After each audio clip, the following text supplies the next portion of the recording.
ჩემო კარგო ხალხო. ესეთი გამოთქმა არსებობს ნიანგის ცრემლები, ხო იცით?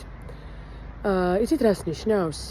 ნიანგი, როდესაც მსხვერპლს ჭამს, ამ დროს ტირის, მას თვალებიდან ცრემლი მოსდის.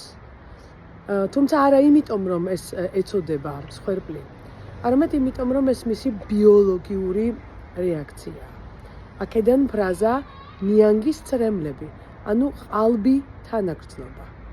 დღევანდელი განცხადება ივანიშვილის მოლაპარაკე თოჯინის ზუსტად ასეთი ნიანგის ცრემლებია. წლების განმავლობაში ვამბობთ.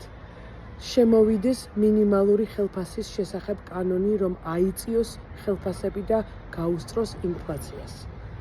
ამის მაგივრად თითქოს და დღეს გაახსენდათ, რომ ქვეყანაში ცხოვრება გაუსაძლისია და გადარჩენის პირას დგავართ. ეს სწორედ ნიანგის ცრემლებია.